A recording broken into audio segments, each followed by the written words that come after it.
Do you know if you get sick in the UK and you need to see a doctor urgently, it could be up to a 3-week wait for a Zoom call to get diagnosed?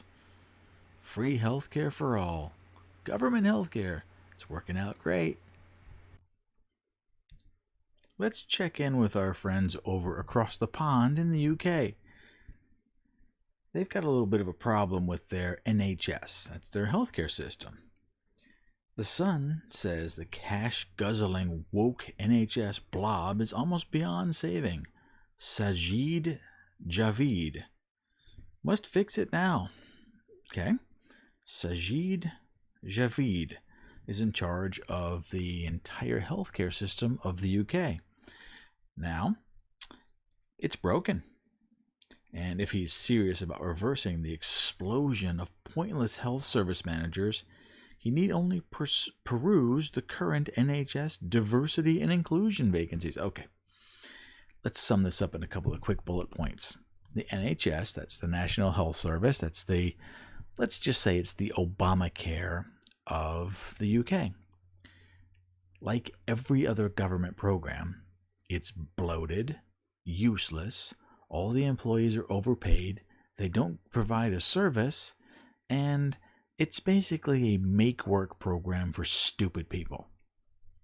But anyway, say they have these things they call non-jobs. They're paid $40,000 a year and up, and they're dished out like sweets. Well, what happens is, with every government program, they're just all broken. Now, the UK is a little bit ahead of the US as far as their healthcare goes. Free healthcare for all always ends up like every other government program. They hire the people that are the worst. They overpay them because they can't fire them.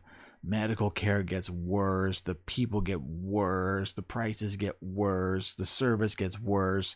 It's a government program. What else would you expect?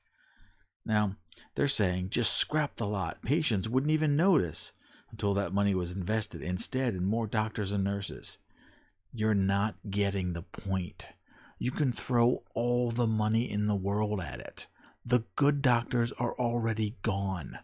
What you're getting now is diversity and inclusion hires, and you're getting the worst of the worst. The people that want to work for an absolute horrible government job. They spend 90% of their time just doing paperwork and nonsense. They don't care about patients. They're not paid to take care of patients. They're paid to just push papers all day long. Of course they're going to be crappy doctors. Would a good doctor take that job? No. They're going to move to Switzerland, or they're going to move to Norway or Iceland or somewhere where their skills are appreciated. They could move to Brazil. They'd be more appreciated.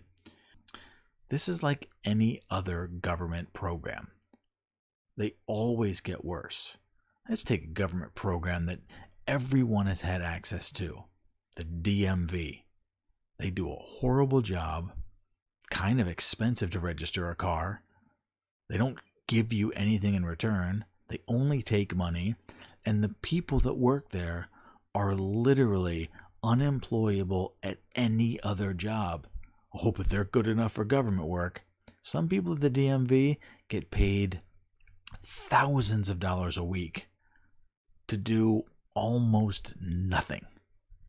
So there's also another problem with the NHS. Oh, here we go. It says it right here.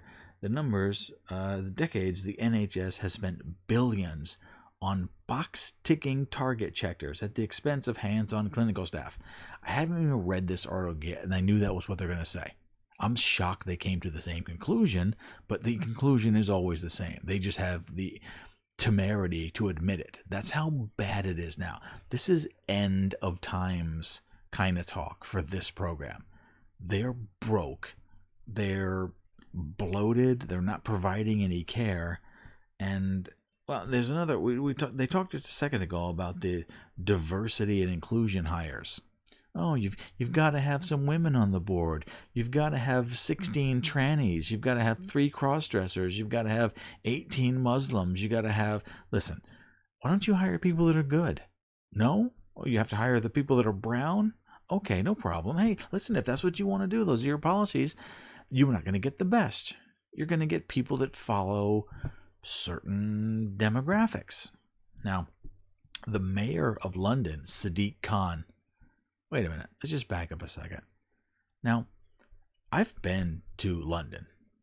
It was nice. I was there a long time ago. I wouldn't go now. There's no way. But who's running the UK? We've got Sadiq Khan is the mayor of London, and Javid is in charge of all of the healthcare. Those names don't sound very British. Did something happen to Britain and no one told me about it? That's weird. Don't get confused, not even for a second, about the two gentlemen that sound like they're from a different part of the country running the UK. Things change. The UK's policies have brought in just tens, 20, 50,000 immigrants. Things are going to change. The NHS is just part of that change. It's what happens when an empire dies. It gets bloated with government waste. Things don't get as efficient as they used to be. It's going to be rough. The UK as you knew it is probably gone. This is going to be a new kind of UK. Good luck. Government programs never end because they fail. They only end when they run out of money. You know what never runs out of money? That subscribe button. Go ahead and flip a quarter in its general direction. And then go away. I'll see you tomorrow.